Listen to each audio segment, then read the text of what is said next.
नमस्कार दोस्तों, स्वागत है आपका आपके अपने YouTube channel GS education world में। दोस्तों, कैसे हैं आप लोग? उम्मीद करते हैं कि आप लोग बहुत ही अच्छे होंगे, स्वस्थ होंगे और दिन रात मेहनत कर रहे होंगे अपने सपने को पूरा करने के लिए। और इस साल जो है बहुत ही सारे एग्ज़ाम्स हैं, अपकमिंग एग्ज़ाम्स हैं।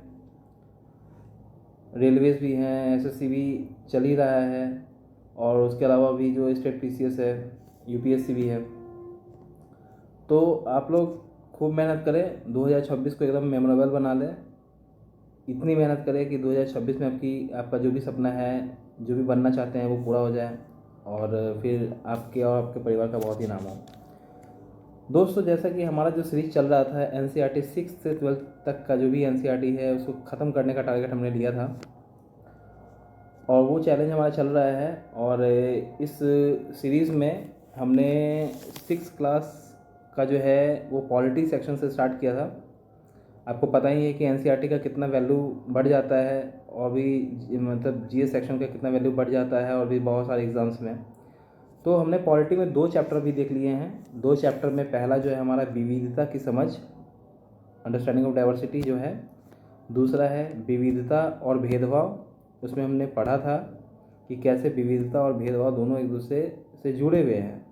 भेदभाव जो कि करना बहुत ही गलत है, वैसा नहीं करना चाहिए, उसका एग्जाम्पल भी हमने पढ़ा था। फिर उसी चैप्टर में हमने भीमराव अंबेडकर साहब के बारे में भी पढ़ा था, जो कि संविधान के जनक कहे जाते हैं। उनके साथ कैसे भेदभाव हुआ उसके बारे में भी हमने पढ़ा था। अब इसके बाद हम लोग तीसरे टॉपिक पे आएंगे, तीसरे चैप्टर पे आएंगे, जो कि है सरकार। सरकार दोस्तों, जैसा कि आपको पता है कि सरकार मतलब क्या होता है। सरकार हम किसको बोलते हैं? सरकार को इंग्लिश में बोलते हैं गवर्नमेंट, जो कि अभी मौजूदा सरकार है और जो कि हमारे जीवन को कैसे प्रभावित करता है। सरकार के क्या क्या क्रियाकलाप होते हैं, सरकार कैसे अपने नियम कानून के हिसाब से जो है एक आम नागरिक के जीवन को कैसे प्रभावित करता है। तो इस चैप्टर में हम इसके बारे में बहुत ही अच्छे से पढ़ेंगे और मेरा यही प्रयास रहेगा कि आप लोग को एकदम सरल भाषा में समझ में आ जाए, ताकि इससे आपको ज़्यादा से ज़्यादा फ़ायदा ही हो। और मैं फ़िलहाल मोबाइल से ही वीडियो रिकॉर्डिंग कर रहा हूँ, तो हो सकता है कि आपको वीडियो क्वालिटी में या वॉइस में कुछ थोड़ा सा इशू आ सकता है, तो इसलिए माफ़ी चाहूँगा मैं। लेकिन दोस्तों, मेरा मकसद पूरा है समझाना और यहाँ पे सीखना। तो आप भी सीखें, मैं भी सीखता हूँ और हम लोग मिलके इस सफ़र का हिस्सा बनेंगे और बन ही रहे हैं, बन चुके हैं। और भी बहुत सारे अगर आपको ये वीडियो पसंद आ रहा है तो आप ये वीडियो को दूर दूर तक शेयर कर सकते हैं। शेयर करें ताकि बहुत सारे लोग जो इससे वंचित रह जाते हैं उनका हेल्प हो जाए। तो चलिए हम लोग स्टार्ट करते हैं सरकार चैप्टर से। यहाँ पे कुछ कार्टून बना हुआ है जिसमें लिखा है कि हाल बुरा नहीं है, ज़रूर पास के किसी गांव में नल से पानी आ रहा होगा। तो ये कार्टून में एक कमेंट है, कमेंट के रूप में इस चीज़ को दिखाया गया है। यहाँ आप देख सकते हैं कि यहाँ पे ये जो है वो पानी भरने का लाइन लगा हुआ है, ठीक है। और ये दो जो है वो आपस में व्यंग कर रहे हैं, आपस में बातचीत कर रहे हैं। इस स्थिति को देख के कि हाल बुरा नहीं है, मतलब कि ये जो पानी के लिए जो लंबी कतारें दिख रही हैं इनको, इसके बारे में इनका नज़रिया है कि ये जो लंबी कतारें हैं इसका हाल बुरा नहीं है। ज़रूर पास के किसी गांव में नल से पानी आ रहा होगा, इसलिए जो है ये लंबी कतारें लगी हुई हैं, क्योंकि नल से पानी जो है वो थोड़ा स्लो आता है, इसलिए ये ऐसा कमेंट कर रहे हैं या ऐसा व्यंग कर रहे हैं। इस चित्र में ये दर्शाया गया है। मतलब ये जो है ये कार्टून के माध्यम से बताया जा रहा है कि ये इसके वर्तमान हालात को दर्शाता है और ये कार्टून के माध्यम से ही आप देखते होंगे, जैसे न्यूज़पेपर में देखते होंगे, कोई कॉमिक बुक में भी देखते होंगे, बहुत सारे मैगजीन्स में भी आते हैं कि कार्टून के माध्यम से मतलब आलोचना करते हैं या उसका सराहना करते हैं, व्यंग कसते हैं, व्यंग भी करते हैं। तो ये कार्टून के माध्यम से भी देखने को मिलता है। दूसरा है कि मैंने उसे छोटी माला बनाने के लिए कहा था। अब देखिए कितना व्यंगपूर्ण कथन है ये। मैंने उनसे छोटी माला बनाने के लिए कहा था, वो बहुत दुबले पतले बूढ़े व्यक्ति हैं और इतनी भारी माला का वजन नहीं संभाल पाएंगे। अब यहाँ पर दिख रहा होगा कि ये यहाँ पर यहाँ पे दिख रहा होगा कि हैप्पी बर्थडे सेलिब्रेशन, ये मतलब बर्थडे सेरेमनी में एक को जब माला पहनाया गया तो वो माला के वजन से वो गिर गया ज़मीन पे। तो ये कार्टून के माध्यम से जो है वो व्यंग किया जाता है, आलोचना किया जाता है, आपको बहुत जगह को देखने को मिलेगा। अब आगे बढ़ते हैं। यहाँ पे एक जो महत्वपूर्ण कथन है, लोकतंत्र में एक कार्टूनिस्ट जो कार्टून बनाता है उसका काम है कि वो कार्टूनों के जरिए अपने अधिकारों का प्रयोग आलोचना करने, व्यंग करने, राजनेताओं की गलतियों को ढूंढने में करे। ये एक बहुत ही फेमस कार्टूनिस्ट जो थे R.K. लक्ष्मण, ये इनका कथन है। इनका मानना था कि जो एक कार्टूनिस्ट है उनका काम है इस लोकतंत्र में कि अपने अधिकारों का प्रयोग, जो उनके अधिकार में आता है उनका प्रयोग जो है वो आलोचना करने, व्यंग करने, राजनेताओं की गलतियों को ढूंढने के लिए करें। ये कार्टून के माध्यम से बताने का प्रयोग करें। ये R.K. लक्ष्मण जी का कहना है। R.K. लक्ष्मण कौन है? तो R.K. लक्ष्मण जी का पूरा नाम राशीपुरम कृष्णस्वामी लक्ष्मण है।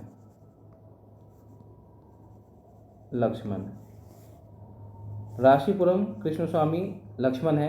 ये मैसूर के रहने वाले थे, जो कि मैसूर कर्नाटका में पड़ता है। और इनका जन्म जो है वो 1921 में हुआ और इनकी मृत्यु जो है 2015 में हो गई। 2015 में। ये इनके बारे में थोड़ा सा है। ये हास्यरस लेखककार और व्यंग चित्रकार भी हैं। मतलब आपने देखा कि ये कार्टून के माध्यम से कैसे व्यंग आलोचना का ये मतलब देखने को मिलता है संबंध। अब उसके बाद इनका जो फेमस रचना है वो द कॉमन मैन इनका बहुत ही फेमस रचना है। आप लोग को नाम भी सुने होंगे, आपने पहले भी नाम सुना होगा। और द टाइम्स ऑफ इंडिया का जो न्यूज़पेपर आता है दोस्तों, उसमें प्रतिदिन जो है इनका जो कार्टून है ना, इनका जो कार्टून है यू सेड इट, आप देखेंगे कि कार्टून के माध्यम से R.K. लक्ष्मण जी का जो है वो डेली न्यूज़पेपर में आता है, यू सेड इट करके एक एडिटोरियल पेज पर देखेंगे आप, छोटा सा लेफ्ट साइड में रहता है, कभी राइट साइड में भी देखने को मिलता होगा, कार्टून के माध्यम से दिखता है वो। तो बहुत ही फेमस कार्टूनिस्ट हैं ये। अब चलते हैं नेक्स्ट स्टेप पे हम और समझते हैं कि सरकार क्या है, यह कैसे काम करती है, वो जनता के जीवन को कैसे प्रभावित करती है। तो आगे बढ़ते हैं। सरकार क्या है? आपने सरकार शब्द का जिक्र कई बार सुना होगा। इस पाठ में आप यह पढ़ेंगे कि सरकार क्या है, यह हमारे जीवन में कितनी महत्वपूर्ण भूमिका निभाता है, सरकारें क्या करती हैं, वे निर्णय कैसे लेती हैं। अलग अलग तरह की सरकारों जैसे लोकतांत्रिक सरकार है, राजतंत्रीय सरकार है, के बीच में क्या अंतर होता है। अब चलिए इसको पढ़ते हैं। अब जानने का ये प्रयास करते हैं कि लोकतांत्रिक सरकार क्या होती है, राजतंत्रीय सरकार क्या होती है, सरकार क्या भूमिका होती है, एक आम नागरिक के जीवन में क्या भूमिका निभाती है, क्या काम करती है, उसके बारे में पढ़ते हैं। तो सरकार से कामगारों के अधिकारों की रक्षा की मांग होती है। बाढ़ पीड़ितों के लिए सरकार की ओर से राहत सामग्रियाँ मिलती हैं। प्याज की दर में उछाल होती है, सरकार ने प्याज के दाम तय कर दिए। सर्वोच्च न्यायालय के लिए 5 और न्यायाधीश सर्वोच्च न्यायालय के लिए 5 और न्यायाधीश जो लगेंगे वो सरकार का डिसीजन होता है। कोयला और बिजली विभाग के पूर्ण गठन के पक्ष में सरकार ने 15,000 से अधिक गाँवों को सूखाग्रस्त घोषित कर दिया। तो आप ये सब जो न्यूज़ है वो ये सब जितने भी न्यूज़ आप देख रहे हैं, ये सब आपने कहीं ना कहीं पढ़ा होगा, कहीं ना कहीं देखने को मिलता होगा आपको। अब आगे बढ़ते हैं कि हर एक देश को विभिन्न निर्णय लेने और काम करने के लिए सरकार की ज़रूरत होती है। जो भी देश में बड़े बड़े डिसीजंस होते हैं उनको लेने के लिए सरकार की ज़रूरत पड़ती है, और ये निर्णय कई विषयों से संबंधित हो सकते हैं, जैसे सड़कें, स्कूल कहाँ बनाए जाएं, ये कौन डिसाइड करता है? ये सरकार डिसाइड करती है कि सड़क किधर बनाया जाए, स्कूल कहाँ पे हो, अस्पताल कहाँ पे हो, तो ये सब सरकार डिसाइड करती है। बहुत ज़्यादा महंगी हो जाने पर किसी भी चीज़ के दाम कैसे घटाए जाएं अथवा बिजली की आपूर्ति को कैसे बढ़ाया जाए, सरकार कई सामाजिक मुद्दों पर भी कार्रवाई करती है। उदाहरण के लिए सरकार गरीबों की मदद करने के लिए कई कार्यक्रम चलाती है। गरीबों की मदद करने के लिए बहुत सारे कार्यक्रम भी चलाती हैं। इनके अलावा वह अन्य महत्वपूर्ण काम भी करती है, जैसे कि डाक, रेल सेवाएं चलाना। आप इस सबसे परिचित ही होंगे। सरकार का काम देश की सीमाओं की सुरक्षा करना और दूसरे देशों से शत्रुपूर्ण संबंध बनाए रखना भी है। सरकार का बहुत ही इम्पोर्टेंट रोल होता है, वो कैसे देश को चलाती है और कैसे देश को एक विकासशील देश से विकसित देश की ओर ले जाती है। ये भी बहुत महत्वपूर्ण होता है। उसकी अर्थव्यवस्था कैसे चलती है जिससे कि देश उन्नति करे, और यहाँ की सड़कें कैसी हैं, स्कूल कैसे हैं, अस्पताल कैसे हैं, यहाँ का आवागमन कैसा रहेगा, फिर दूसरे देशों से जो दूसरे देश होते हैं उनसे कैसा संबंध रहेगा, जो शत्रु देश हैं उनसे किस तरह से हैंडल करना है, उनसे किस तरह से निपटना है। हमारे देश में बहुत सारी समस्याएं हैं, उनसे कैसे निपटना है, ये उनका काम होता है, ये उनका निदान करती है। उसकी जिम्मेदारी यह सुनिश्चित करना है कि देश के सभी नागरिकों को पर्याप्त भोजन, अच्छी स्वास्थ्य सुविधाएं मिले। जब प्राकृतिक विपदा घेरती है, जैसे कि सुनामी या भूकंप, तो मुख्य रूप से सरकार ही पीड़ित लोगों की सहायता करती है, और कहीं कोई विवाद होता है तो अपराध करता है तो वो न्यायालय जाते हैं। न्यायालय भी सरकार का ही अंग है। अब न्यायालय भी जो है वो एक सरकार का ही अंग है। कोई अपराध करता है और तो अपराधी को कहाँ भेजा जाता है? अपराधी को न्यायालय में भेजा जाता है, और न्यायालय से भी जो है वो जो जिस प्रकार का उसने दंड किया है, जिस प्रकार की उसने गलती की है, उसके हिसाब से उसको सज़ा मिलती है। तो जो न्यायालय भी जो है वो सरकार का ही एक अंग है। शायद आपको यह जानकर अचरज हो रहा होगा कि सरकार इतना सब कुछ कैसे कर पाती है, और सरकार के लिए इन कामों को करना क्यों ज़रूरी है। जब लोग इकट्ठे रहते हैं और काम करते हैं तो कुछ हद तक एक व्यवस्था की ही ज़रूरत होती है, जिससे कि आवश्यक निर्णय लिए जा सके। कुछ नियमों की ज़रूरत होती है जो सब पर लागू हो। उदाहरण के लिए संसाधन के नियंत्रण एवं देश की सीमा की सुरक्षा की ज़रूरत होती है ताकि लोग सुरक्षित महसूस कर सकें। लोगों के लिए सरकार कई तरह के काम करती है। वह नियम बनाती है, निर्णय लेती है और अपनी सीमाओं में रहने वाले लोगों पर उन्हें लागू करती है। सरकार का ये भी काम है कि वो अपनी प्रजा, अपनी जनता के लिए कुछ नियम बनाए जो उनके हितों की सुरक्षा करें।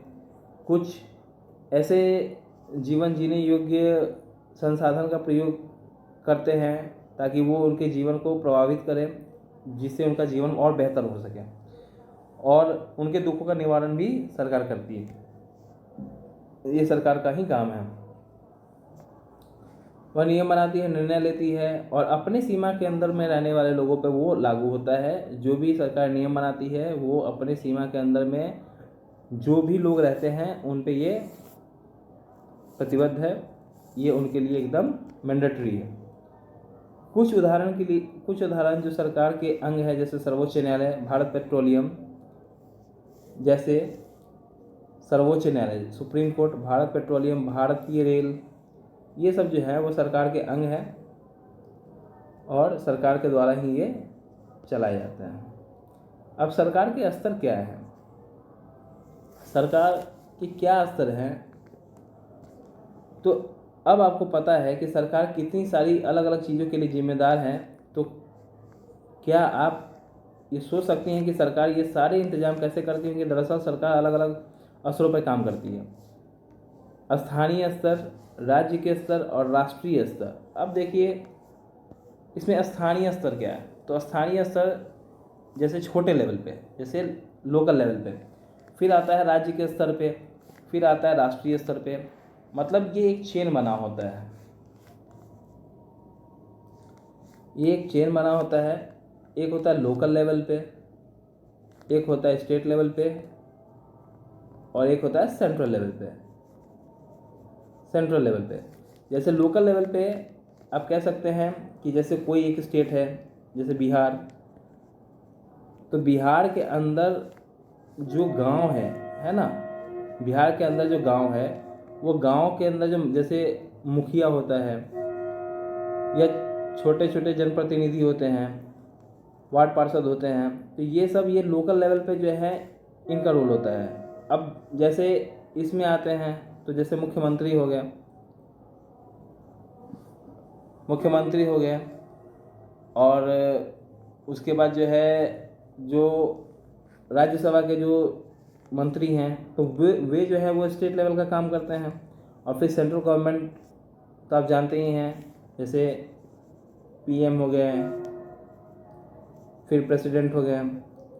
तो ये सब एक चेन बना हुआ है, लोकल लेवल पे, स्टेट लेवल पे, और जो है वो सेंट्रल लेवल पे। तो ये इस प्रकार से ये काम करती हैं। तो ये अलग अलग स्तरों पे काम करते हैं, स्थानीय स्तर पे, राज्य स्तर पे और राष्ट्रीय स्तर पे। स्थानीय स्तर का मतलब होता है कि अपने गांव, शहर या मोहल्ले। अब जो सेंट्रल लेवल की सरकारें हैं वो तो छोटे मोटे मोहल्ले में जाके उनका निदान नहीं कर सकती हैं, तो इसलिए उनके निदान को करने के लिए उनका निदान को करने के लिए स्थानीय लेवल का जो है लोकल गवर्नेंस बनाया जाता है, ताकि वो लोकल लेवल पे जो है अपने गांव में, मोहल्लों में जो भी लोग पीड़ित हैं या जो भी लोग समस्या से ग्रसित हैं, उनका जल्दी से जल्दी निष्पादन किया जाए और उनका जल्दी से जल्दी प्रॉब्लम को सॉर्ट आउट किया जाए। वैसे ही जो है वो स्टेट लेवल पे गवर्नमेंट को बनाने का की ज़रूरत इसलिए पड़ती है क्योंकि सेंट्रल गवर्नमेंट जो है वो हर चीज़ को देख नहीं सकती है। अगर स्टेट लेवल पे किसी भी तरह का इशू आता है, उनकी जनता को कोई भी परेशानी होती है, तो वो राज्य स्तर से जो है उस समस्याओं को दूर किया जा सकता है। और दूर किया जा सके इसलिए ये 3 फेजेस में बनाए जाते हैं। तो इसमें ध्यान रखना है, लोकल लेवल पे है, स्टेट लेवल पे है और सेंट्रल लेवल पे है। स्थानीय, राज्य स्तरीय और केंद्रीय या राष्ट्रीय बोल सकते हैं इसको। तो आपके गांव, शहर या मोहल्ले से जो है ये संबंधित है। और राज्य स्तर का मतलब होता है कि ये पूरे राज्य का देखरेख करता है, पूरे राज्य पे ध्यान रखता है। जैसे कि हरियाणा या असम की सरकारें पूरे राज्य में काम करती हैं। मानचित्र में अब देखेंगे हम लोग इसके बारे में। और राष्ट्रीय स्तर की सरकार का संबंध पूरे देश से है, ये पूरे कंट्री के लेवल पे देखेंगे। जो राष्ट्रीय स्तर की जो बात कर रहे हैं तो ये पूरे कंट्री को देखती हैं। और राष्ट्र स्तर का मतलब पूरे कंट्री को ऑब्जर्व करेंगे। राज्य स्तर का मतलब होगा सिर्फ और सिर्फ स्टेट को ऑब्जर्व करेंगे। और लोकल गवर्नेंस का मतलब होगा कि सिर्फ और सिर्फ गांव, मोहल्ले और वार्डों का जो है वो समस्याओं का निदान करेंगे और वहाँ के व्यक्तियों के जीवन यापन को या वहाँ के जीवन स्तर को ऑब्जर्व करेंगे, वहाँ के समस्याओं को मेनली वो सॉर्ट आउट करेंगे। तो ये देखिए, ये इंडिया का मानचित्र है, भारत का मैप। और इसमें ये जो है, अब जैसे ये पूरा इंडिया का मैप है, तो ये पूरा सेंट्रल लेवल का हो गया। ये पूरे सेंट्रल लेवल को देखेंगे, ठीक है। तो ये सेंट्रल गवर्नमेंट का काम है।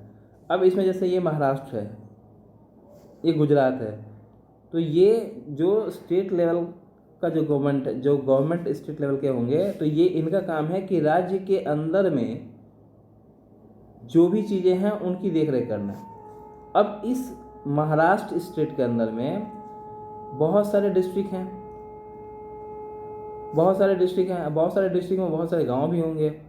तो अब जो लोकल गवर्नेंस होगा, उनका काम होगा कि इन छोटे छोटे गाँवों का देखभाल करना और उनके बारे में, उनके जो वहाँ पर जो लोग रहते हैं उनकी देखभाल करना और उनकी समस्याओं को दूर करना।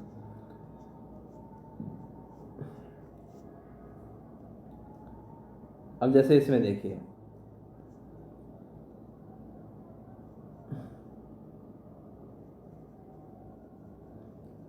अब इसमें जो है स्टेट के अंदर जो है वो जो डिस्ट्रिक्ट हैं उनको भी डिवाइड करके बताया गया है। जूम करके थोड़ा सा उतना क्लियर नहीं आएगा।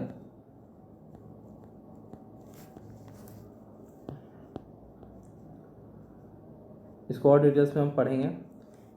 अब आगे बढ़ते हैं, सरकार और कानून।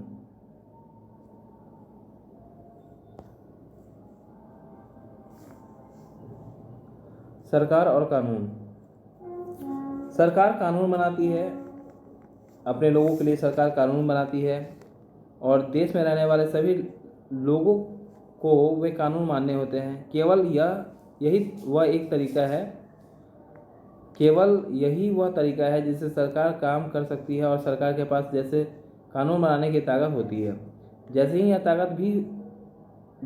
यह ताकत भी होती है कि लोगों को कानून मानने के लिए बाध्य करे। उदाहरण के लिए एक कानून है कि गाड़ी चलाने के लिए आपके पास लाइसेंस होना चाहिए। अगर कोई लाइसेंस के बिना गाड़ी चलाता है तो पकड़ा जाता है तो उसे जेल की सज़ा भी काटनी पड़ती है या जुर्माना भी भरना पड़ता है। तो अब जैसे कि सरकार है, कानून है। अब सरकार है लेकिन कानून ही नहीं है तो फिर वो सरकार ही किस काम की। इसलिए लोगों को कंट्रोल करने के लिए या लोगों के जीवन को सुरक्षित रखने के लिए हमें कुछ रूल्स बनाने पड़ते हैं, जो सरकार बनाती है रूल्स। अब जैसे आपके पास गाड़ी है लेकिन आप गाड़ी चलाना जानते हैं लेकिन आपके पास ड्राइविंग लाइसेंस नहीं है, तो इसका ये मतलब नहीं कि आपके पास ड्राइविंग लाइसेंस नहीं है तो आपको गाड़ी चलाने नहीं आता है। आप गाड़ी चलाना जानते हैं, लेकिन एक नियम बनाया गया है कि गाड़ी चलाने के लिए आपके पास ड्राइविंग लाइसेंस होना ज़रूरी है ताकि आप यातायात के नियमों का पालन कर सकें बेहतर ढंग से। तो अगर बिना लाइसेंस के आप गाड़ी चलाते हैं तो आपको जुर्माना भी हो सकती है या जेल भी जाना पड़ सकता है। किसी दूसरे कानून को लेकर यह विचार कीजिए कि लोगों के लिए उसे मानना क्यों ज़रूरी है। इसमें एक एग्जाम्पल के मतलब रूप में एक क्वेश्चन पूछा गया है कि किसी दूसरे कानून को लेके आप ये बताइए, उस पर सोचिए कि उसे मानना क्यों ज़रूरी है। तो जो सरकार नियम बनाती है वो सब बहुत सारे लोगों के हितों में होता है और बहुत सारे लोग जो है उसे मतलब मानने से इनकार करते हैं। लेकिन अगर एक ग्रैंड लेवल पे सोच के देखें तो जो सरकार जो भी नियम बनाती है वो प्रयास उनका ये रहता है कि लोगों के, उनके जनता के हितों में ही वो नियम हो, उससे सभी लोगों को आहत ना पहुँचे और वो उनके जीवन यापन या उनके जीवन को बेहतर ही बनाने के लिए वो नियम को लाया जाता है। सरकार जो कार्रवाई कर सकती है उसके अलावा अगर लोगों को लगे कि किसी कानून का ढंग से पालन नहीं हो रहा है तो वे भी कुछ कदम उठा सकते हैं। उदाहरण के लिए अगर किसी व्यक्ति को यह लगे कि वह उसके धर्म या उसकी जाति के कारण किसी नौकरी में नहीं लिया गया तो वह न्यायालय जा सकती है। अब देखिए, अगर किसी भी आदमी को या किसी भी जनता को ऐसा लग रहा है कि किसी कारणवश उसके धर्म या जाति के कारण जो है वो नौकरी में उसको नहीं, मतलब उनको नौकरी में वो ज्वाइन नहीं करवा रहे हैं या उसको नौकरी नहीं दी जा रही है, तो वो न्यायालय का दरवाज़ा खटखटा सकता है। वो न्यायालय के पास जा सकता है, यह दावा कर सकती है कि वह कानून का पालन नहीं कर रही है। जो कानून उन्होंने बनाया है, गवर्नमेंट ने बनाया है कि सभी लोग एक समान हैं, सभी लोग एक समान हैं और सभी को एक ही जैसे की दृष्टि से देखना चाहिए, तो वो कानून की सहायता ले सकते हैं, मतलब वो जो है न्यायालय की सहायता ले सकते हैं।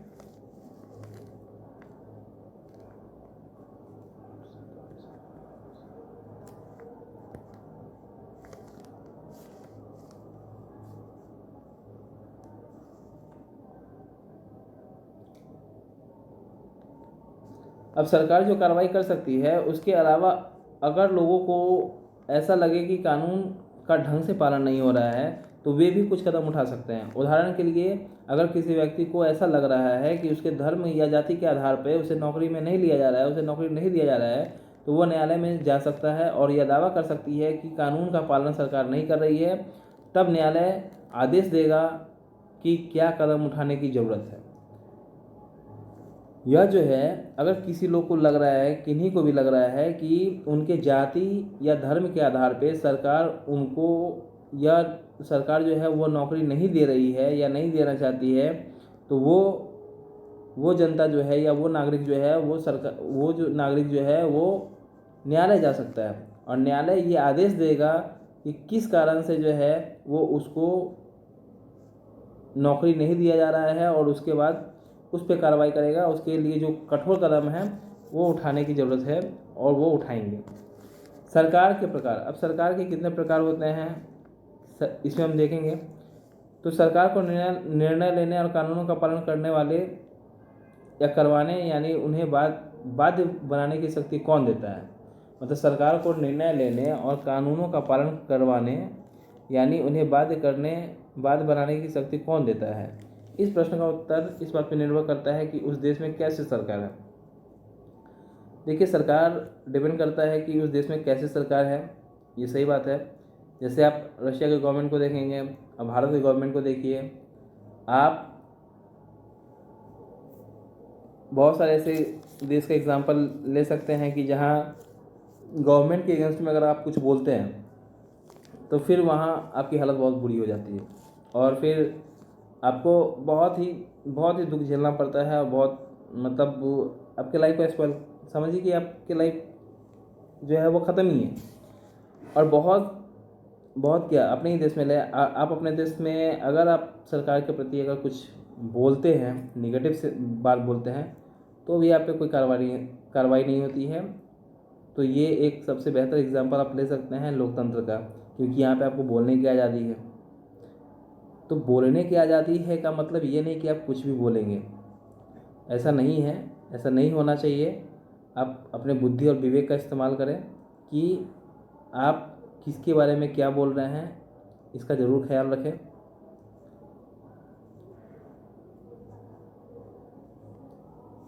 इसलिए जो भी बोले थोड़ा सोच समझ के बोल रहे हैं।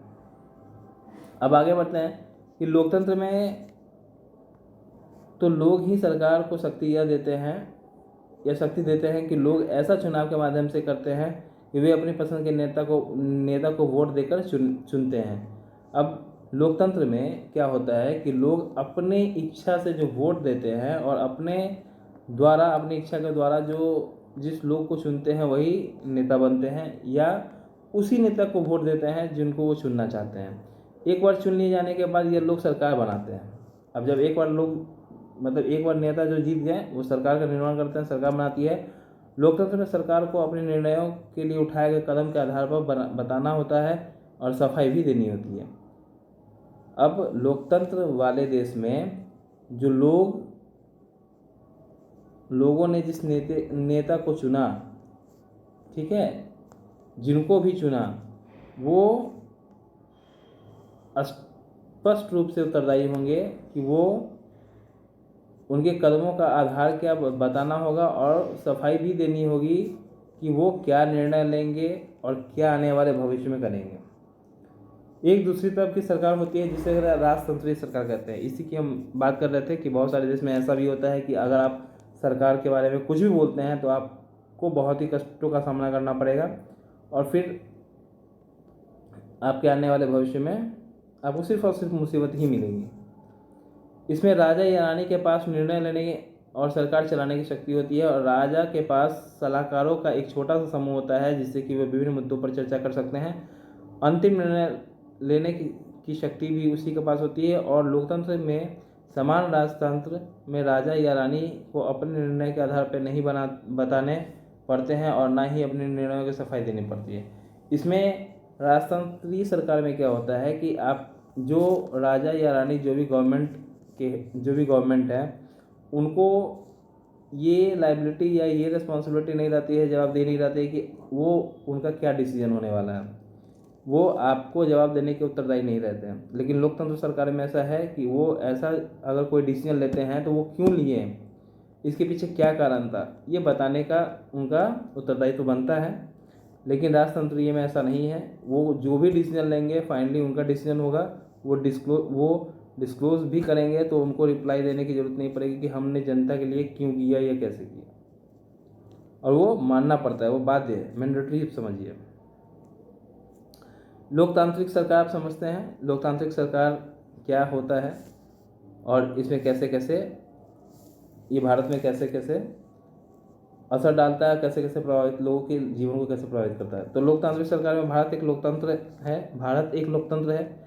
यहाँ पे लोगों का तंत्र है, लोगों द्वारा चुना गया सरकार होता है। इस लोकतांत्रिक व्यवस्था में को पाने के लिए हमने लंबी लड़ाई लड़ी थी। इस लोकतांत्रिक सरकार जो बने इसके लिए हमने काफ़ी लड़ाई लड़ी थी। हमारे जो पूर्वज जो बहुत मेहनत किए थे, बहुत अपने खूनों मतलब अपने प्राणों की आहुति भी दी थी इस लोकतंत्र सरकार को पाने के लिए। संसार में और भी कई देश हैं जहाँ के लोगों ने लोकतंत्र लाने के लिए संघर्ष किया है। ऊपर बताया जा चुका है कि लोकतंत्र मुख्य बात यह है कि लोगों के पास अपने नेता को चुनने की शक्ति होती है, और इसलिए एक अर्थ में लोकतंत्र लोगों का ही शासन होता है। एक अर्थ में माने तो लोकतंत्र जो होता है वो लोगों का शासन होता है। लोगों द्वारा चुना गया प्रतिनिधि होता है। लोगों द्वारा जिस प्रतिनिधि को चुना जाता है वही रूल्स बनाते हैं, वही सरकार में आते हैं। लोकतंत्र में मूलभूत जो है विचार यह है कि लोग नियमों को बनाने में भागीदारी बनकर खुद ही शासन करें। लोकतंत्र में मूलभूत विचार यह है कि लोग नियमों को बनाने में भागीदार बनकर खुद ही शासन करें, और आज के समय में लोकतांत्रिक सरकार को प्रायः प्रतिनिधि लोकतंत्र कहते हैं। आज के समय में जो लोकतांत्रिक सरकार है उनको प्रायः प्रतिनिधि लोकतंत्र कहते हैं। क्यों कहते हैं? क्योंकि लोकतंत्र में मूलभूत विचार यह है कि लोग नियमों को बनाने के लिए भागीदार बनकर खुद ही शासन करते हैं। प्रतिनिधि लोकतंत्र में लोग सीधे भाग नहीं लेते हैं, बल्कि चुनाव की प्रक्रिया के द्वारा भाग लेते हैं और प्रतिनिधि चुने जाते हैं। अब कोई भी इलेक्शन होता है, स्टेट इलेक्शन होता है, सेंट्रल इलेक्शन होता है, या लोकल पंचायत होता है, वार्ड का होता है, तो इसमें क्या होता है? इसमें एक जो प्रतिनिधि होते हैं, ठीक है, वो जनता द्वारा चुने जाते हैं, और जनता का वोट जिसको ज़्यादा मिलता है वो सरकार बनाती है, फिर वहाँ से वो फॉरवर्ड होते हैं। ठीक है, तो ये होता है लोकतंत्र सरकार में। ये प्रतिनिधि मिलके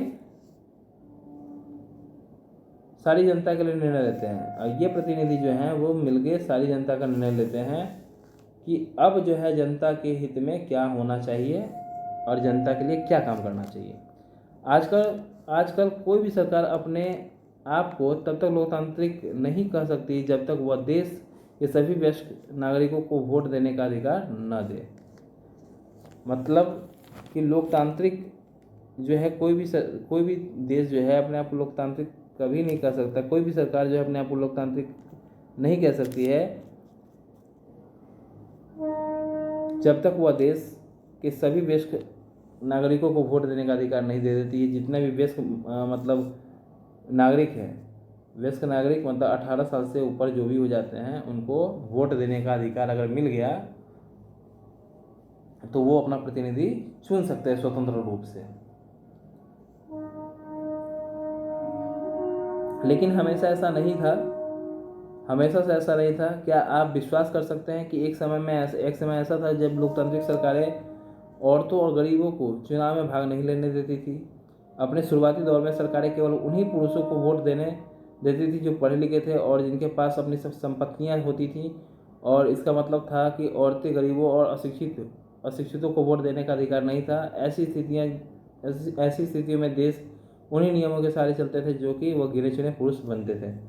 अब देखिए, ये सही बात है कि इससे पहले जो भी हमारा इतिहास है, इतिहास में ये वर्णित है, और ये सत्य भी है कि पहले जो वोटिंग जो सिस्टम हुआ करता था वो गरीबों को एकदम दरकिनार कर दिया जाता था।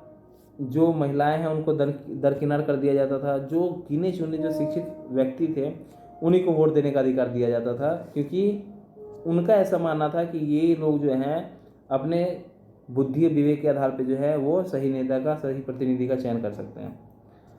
और पहले कास्टिज्म में भी बहुत था, जातिवाद भी बहुत था, और अब वो तो अभी भी है जातिवाद, जिसके कारण जो है बहुत सारी समस्याएं अभी भी बनी हुई रहती हैं। अब ये देख रहे होंगे कि यहाँ पे मतदान आप लोगों ने सुना होगा कि चुनाव हो रहा है, इलेक्शंस हो रहे हैं। तो ये मतदान के समय मतदाता की उंगली पर स्याही लगाई जाती है। स्याही का निशान, जैसे आप वोट करने जाएंगे तो आपको जो है आपके हाथ के जो फर्स्ट फिंगर होता है उस पर, ये वाले फिंगर पे जो है आपको स्याही लगाई जाती है, ताकि आप दोबारा वोट ना दे पाएँ, और आपका वोट जो आप गिरा चुके हैं उसका वो पहचान हो जाता है, और वह केवल एक वोट दे सके। ग्रामीण मतदान का यह एक दृश्य है। यहाँ पर देख रहे हैं कि यहाँ पे पोलिंग ऑफिसर बैठे होते हैं, ये P1 P2, यहाँ पे P3, ये महिला जो है वो P3 है। और ये वोट जो हो रहा है, मतदान जो हो रहा है, मतदान प्रक्रिया का ये पूरा स्पष्ट चित्रण किया गया है यहाँ पे कि मतदान कैसे होता है। ये इनको जो है यहाँ पे अपना ID दिखाना होता है। इधर जो है वोटिंग एजेंट होते हैं, और उसके बाद ये जैसे ही ये इसमें एंट्री करते हैं तो यहाँ से इनका वोटर आई कार्ड से जो है वो मैच किया जाता है कि ये वही मतदाता है या नहीं है। उसके बाद फिर ये P2 के पास आते हैं, वहाँ पे ये अपना अंगूठा लगाते हैं, अंगूठा का निशान देते हैं, यहाँ हस्ताक्षर करते हैं, और ये विवरण जो है वोटर ID का, आधार कार्ड का ये विवरण जो है ये अपने रजिस्टर 17A में लिखते हैं। वो एक रजिस्टर होता है, 17A रजिस्टर होता है, जिसमें P2 का ये काम होता है। तो पोलिंग ऑफिसर जो होते हैं उनका काम ये होता है कि ये उस रजिस्टर में मतदाता का जो है वो पहचान को लिखे, और फिर ये प्रक्रिया आगे बढ़ती है, और ये जो है मतदाता P3 के पास आते हैं, और बाएं हाथ में जो लेफ्ट हैंड होता है उसका फर्स्ट फिंगर में वो उनको स्याही लगाई जाती है, और स्याही लगाने के बाद जो है ये वोट देने के लिए एक इस तरह से कंपार्टमेंट बना होता है। इस तरह से कंपार्टमेंट, बूथ कंपार्टमेंट बोलते हैं इसको। यहाँ पे इधर सारे सिस्टम्स रखे रहते हैं, चारों साइड से तीन साइड से घिरा हुआ रहता है, और इधर से ये जाके मतदाता अपना वोट गिराते हैं, और उसके बाद फिर से वहाँ से एग्जिट हो जाते हैं। तो आपको भी अगर जब आप भी किसी गवर्नमेंट ऑफिस में होंगे या डिपार्टमेंट में होंगे तो आपको वोट तो आप गिराते ही होंगे। वोट में जाने का ये मतलब मौका तो मिला ही होगा आपको। आप इस चीज़ को ऑब्जर्व करेंगे कि सेम जैसे मैंने बताया है, सेम प्रक्रिया वैसे ही आप देखते होंगे। अगर आप किसी गवर्नमेंट ऑफिस में होंगे या गवर्नमेंट जब जॉब लग जाएगी तो आपको भी वोटिंग करवाने का जो है वो आपको भी सौभाग्य प्राप्त होगा। बहुत मज़ा आता है वोटिंग करवाने में। तो आगे बढ़ते हैं।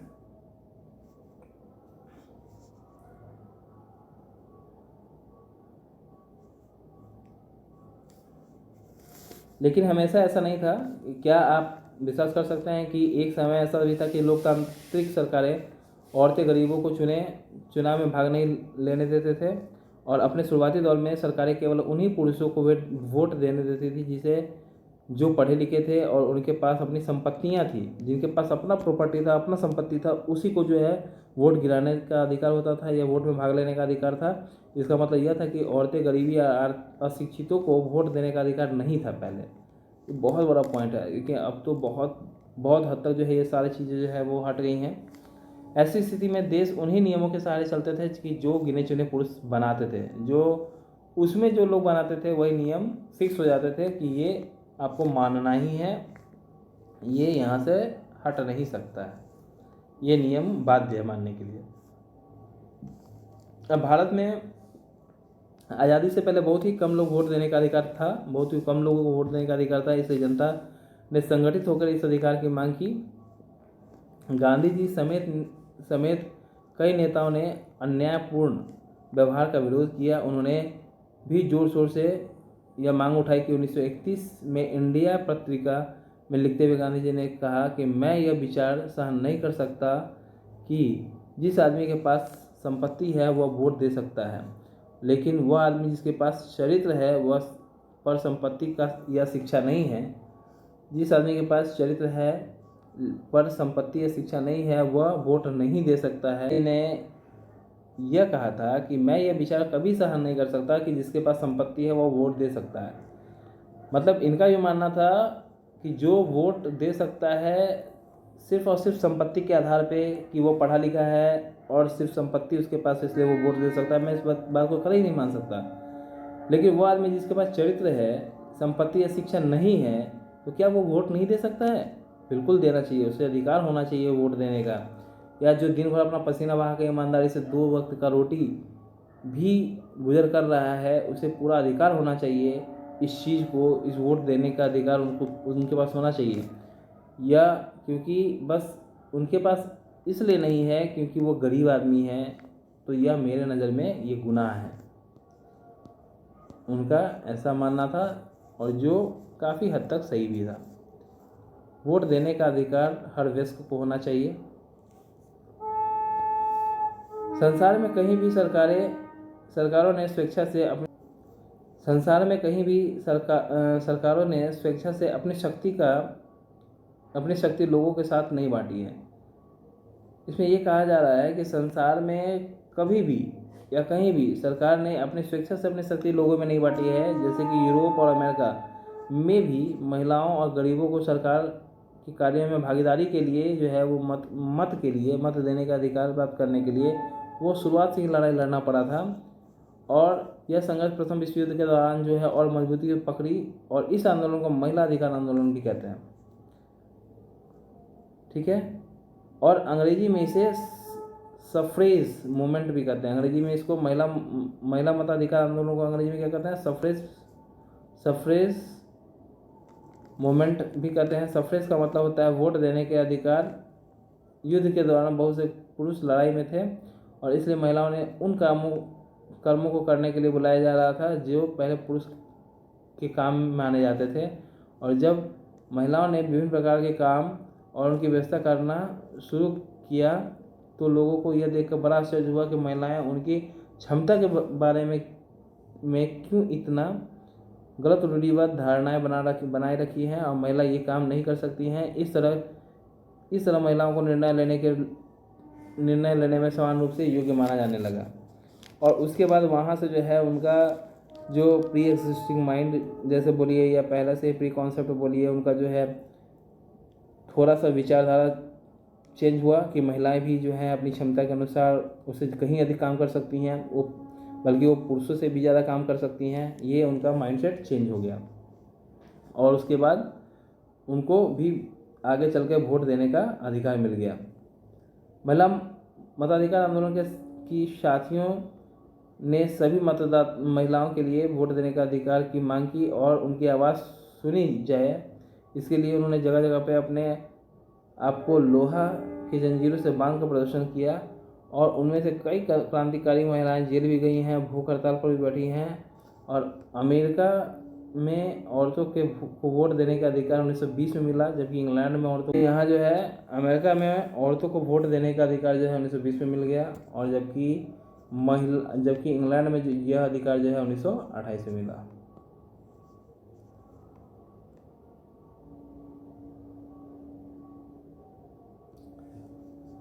तो ये हमारी सरकार कैसे काम करती है। यहाँ पे लोगों के लिए जो सुविधाजनक जो चीज़ें होनी चाहिए, स्कूल, सड़क, अस्पताल, फिर से कुछ नियम कानून जो होने चाहिए, यातायात के नियमों का पालन, फिर मतलब इससे संबंधित बहुत सारे जो उनके आजीविका से जो है वो ग्रामीण लोग कैसे अपने आप को सर्वाइव कर सकते हैं, ग्रामीण लोगों को जीविका के लिए क्या स्रोत चाहिए। अभी तो मुख्यमंत्री द्वारा है, प्रधानमंत्री द्वारा है, बहुत सारी योजनाएं जो है वो अपने जनता के लिए, अपने नागरिकों के लिए निकाली जा रही हैं जिससे कि उनका जीवन और बेहतर बने। और भारत देश जो कि बहुत दिनों से एक विकासशील देश की श्रेणी में रहा है, उसको बहुत जल्द से जल्द जो है विकसित देश का टैग भी बहुत जल्द ही मिल जाएगा। तो ये सब जो है ये जनता का सहयोग है और सरकार का भी सहयोग है, और इन दोनों के सहयोग से जो है हमारा प्यारा सा भारत देश जो है बहुत जल्द अब विकसित राष्ट्र की श्रेणी में पहुंच जाएगा। और जिसको हम लोग बहुत सालों से, करीब बचपन से हम लोग पढ़ते आ रहे हैं कि भारत एक विकासशील देश है, विकासशील देश है, विकासशील देश है। आपने भी पढ़ा होगा भारत एक विकासशील देश है। तो ये जो है वो जनता के सहयोग से और हमारे जो सरकारें हैं उसके सहयोग से जो है अब भारत जो है बहुत जल्द विकसित राष्ट्र बनने की ओर अग्रसर है।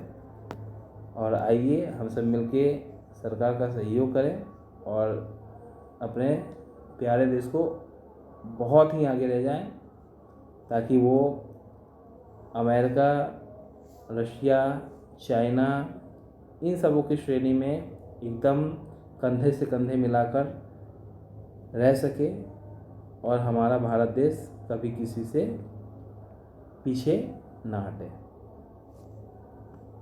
तो मिलते हैं हमारे नेक्स्ट वीडियो में।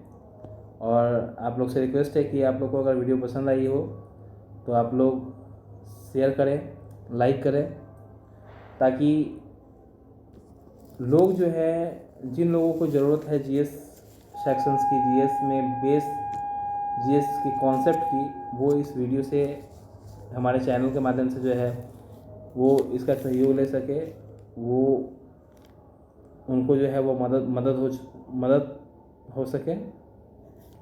तो मिलते हैं हमारे नेक्स्ट वीडियो में। तब तक के लिए गुड नाइट, जय हिंद।